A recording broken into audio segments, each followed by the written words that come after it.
একটি মর্মান্তিক চিত্র আমার চোখে পড়েছে ফেসবুকের পাতায়।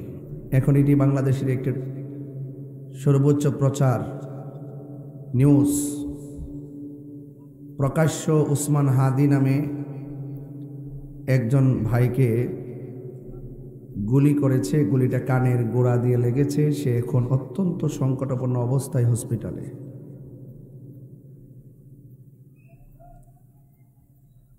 এভাবে যদি জনজীবন নিরাপত্তাহীনতায় ভুগে, আর এভাবে যদি প্রকাশ্য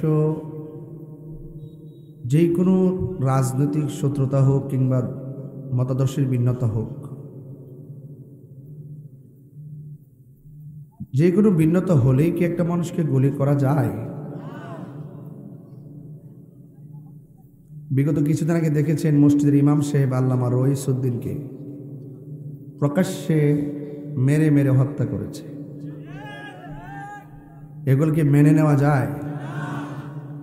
প্রশাসনকে, আইন শৃঙ্খলা বাহিনীকে আমি বিনীত অনুরোধ করব, আপনারা আরো শক্ত হন।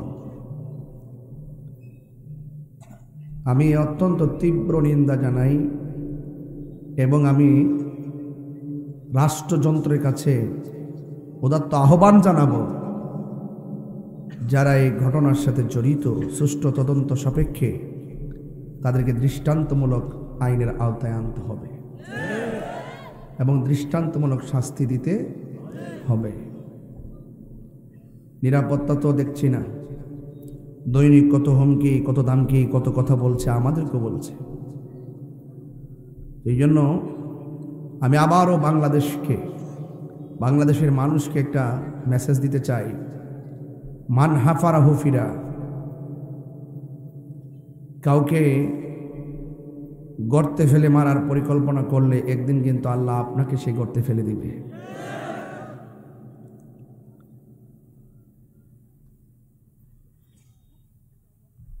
এই জন্য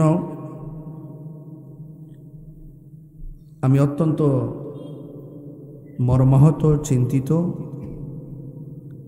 এইভাবে কোনো রাষ্ট্র চলতে পারে?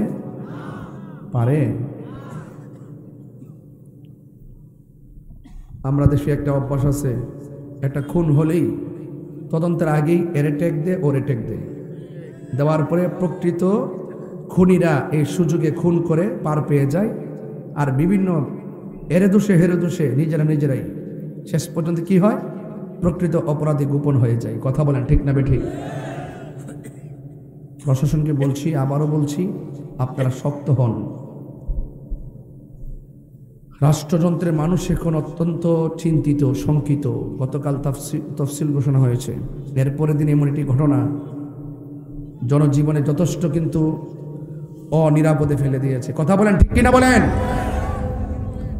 আল্লাহ পাক আমাদের এই দেশটাকে, দেশের মানুষকে হেফাজত করুন। আমিন বলেন, আরো বড় করে বলেন আমিন।